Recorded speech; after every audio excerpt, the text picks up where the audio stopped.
Good morning. आज का विषय शुष्क रेतिग्रह है। शुष्क रेतिग्रह के विषय में हम सभी जानते हैं, जैसा कि सभी आचार्यों ने बालग्रहों की संख्या अधिकांशतः 9 बताई है। कुछ आचार्यों ने बालग्रह की संख्या 10 भी बताई है, जैसे आचार्य काश्यप ने 10 बताई है, परंतु आचार्य वाग्भट ने बालग्रहों की संख्या 12 बताई है। इन 12 बालग्रहों के अंदर उन्होंने 3 ग्रह अधिक बताए हैं, जिसमें पितृग्रह, शवग्रह और शुष्क रेतिग्रह है।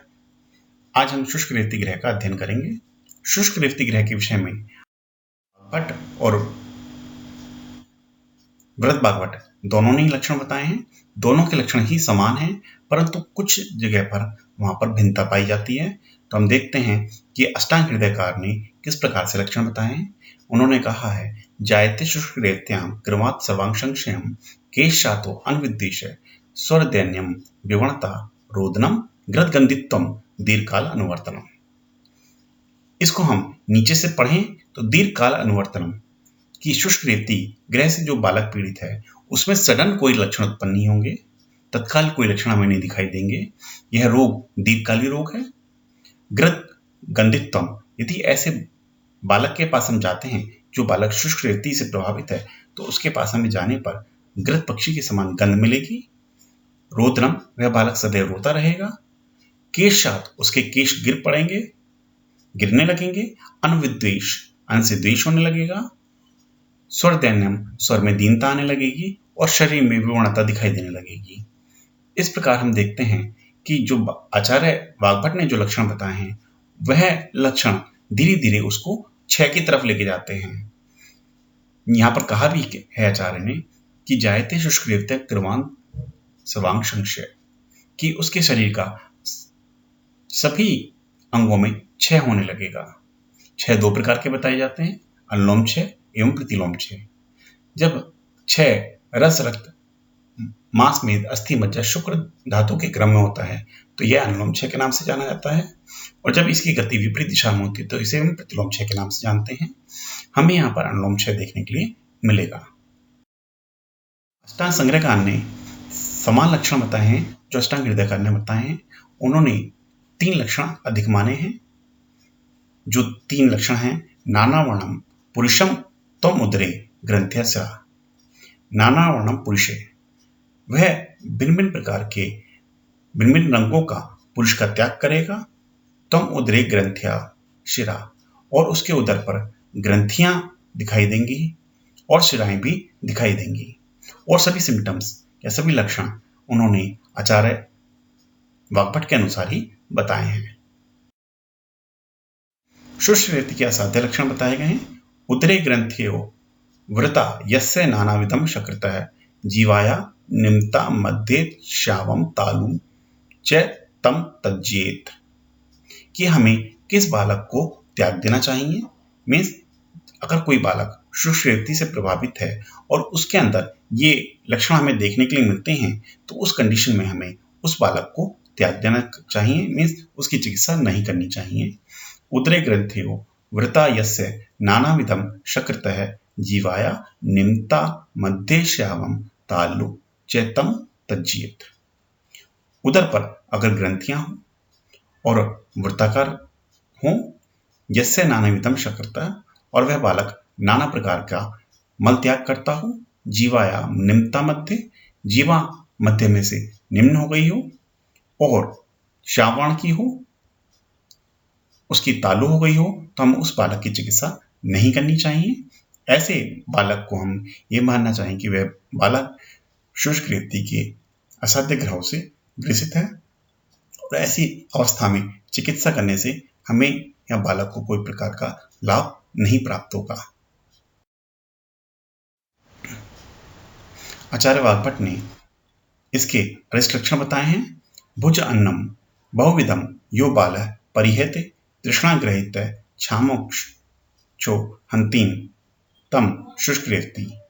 भुज अन्नम बहुविधम, बहुत प्रकार के अन्न का सेवन करने के पश्चात भी यदि बालक परिहीन मीन्स दुर्बल हो और बालक को तृष्णा और उसके जो नेत्र हैं वह क्षाम हो गए हों, दुर्बल हो गए हों, तो ऐसी अवस्था में शुष्क रेति हंती उसका हनन कर देती है और उस बालक को मार देती है। तो on the basis of all these symptoms we can conclude the शुष्क रेतिग्रह as an abdominal tuberculosis. The characteristic features in favor of it is nodular filling in the abdomen, loose stools of the various colors, and progressive emaciation.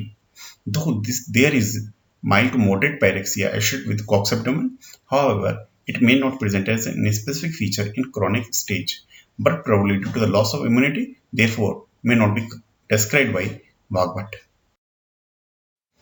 शुष्क रेतिग्रह के symptoms को हम जब देखते हैं तो ये जो सिम्टम्स हैं हमें कॉक्स एब्डोमेन के मिलते हैं। Koch's is the name of scientist who first time discovered the tuberculosis. Child passes loose greenish stool, sometimes of varied colors. It is present in Cox abdomen. The abdomen presents nodular fillings and appearance of the prominent veins over the abdomen. It is also present in Cox abdomen. The child gradually becomes emaciated. Is also present in Cox abdomen.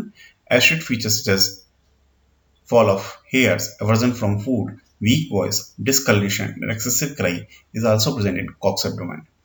Child emits the smell of eagle or the vihak gandhi. It is not present in Cox abdomen. Ayurveda ग्रंथों में इसकी चिकित्सा बताई गई है। शुष्क रेवत्याम धूप वर्चस्व स्कंद ग्रह हो तो विधि। धूपन कर्म छोड़कर संपूर्ण चिकित्सा स्कंद ग्रह के समान करनी चाहिए। वचा, अश्वगंधा, हींग, लाजा एवं शशक चूर्ण के कल से उद्वर्तन कराना चाहिए। वचा सिद्ध शशक तिल द्वारा नेत्र का पूर्ण करें। काक, गिद्ध, गद्दर विष्ठा का लेप करें।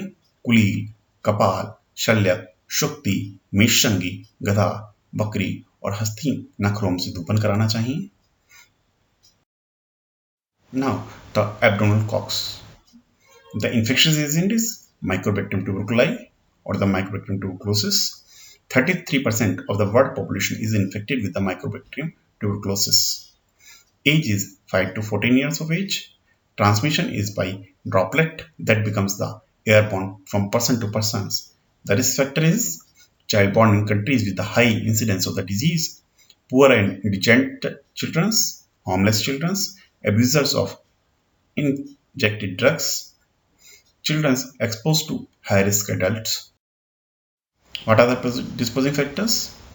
Infection with HIV, immunocompromising disease and especially malignancy, immunosuppressive drug treatment यदि कोई रिसीव कर रहा है, and the very youngest child is very predisposed to the abdominal cox, especially 3-year or it's below 3-year. Now the Mountas tuberculosis test. How we can assess this test? This test is an intradermal injection containing the purified protein derivatives, usually 0.1 ml of the solution containing 5 tuberculin unit, used for initial testing. Positive test defines in children with a high risk of infections an area of induration 5 mm is positive. For other high risk adults and children older than 4 years, an area of induration 10 mm is positive. For low risk persons, an area of induration 15 mm is positive. 5 factors cause a false negative result on the tuberculin test, such as young age, malnutrition, immunosuppression, viral disease, measles, mumps, varicella, influenza, etc. Overwhelming tuberculosis can cause the false negative test. 2 factors that can cause false positive response on tuberculin test: cross-sensitization to the non-tuberculous microbacteria and exposure to the Bacillus calmette-guerin vaccine. If any child given BCG vaccines, then अगर हम उसे वापस PPD test या Mountas test हम करेंगे तो वहां पर हमें false positive रिपोर्ट देखने के लिए मिलेगी. Then type of the abdominal tuberculosis is basically it is 3 types. First is the tuberculous mesenterica or glandular involvement. हमने कभी देखा होगा जब हम आटा मारते हैं तो वहां पर हमें ग्लैंडुलर फीलिंग देखने के लिए मिलती है. तो जो बच्चे का एब्डोमेन है वहां पर हमें ऐसा लगेगा डफी फीलिंग और उसका जो एब्डोमेन है वो ग्लैंडुलर टाइप का लगेगा। Second is peritonitis. It is of two types, Asiatic and the plastic. Asiatic जहां पर हमें मैसिव एसाइटिस या जलोदर की कंडीशन देखने को मिलेगी, और plastic it is characterized by chronic diarrhea often alternating with constipation and chronic abdominal pain along with the growth failure is seen. Third is intestinal tuberculosis with ulcerations that result in chronic diarrhea. Usually abdominal tuberculosis is secondary to the primary focus in lungs or the elsewhere in body. Other generalized symptoms such as fever, night sweats, anorexia or decreased activity may also occur in abdominal tuberculosis. Now come the diagnosis. How we can make the diagnosis? Basically on the diagnosis of abdominal cocks is on clinical ground. Second is by isolation of the bacteria, typically acid-fast bacteria on staining with the aryl methane. However, it may take 1 to 6 weeks to confirm the growth in culture. By ultrasonography, we can make the diagnosis. Now the treatment is asymptomatic cases, giving the single drug, that is the isoniazid for the 9 months.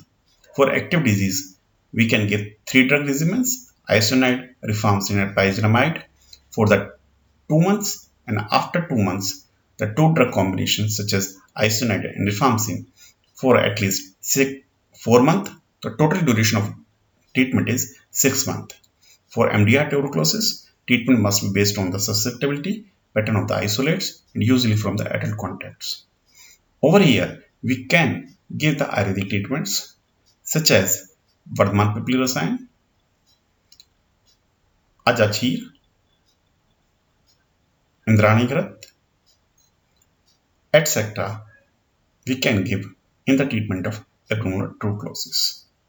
Thank you.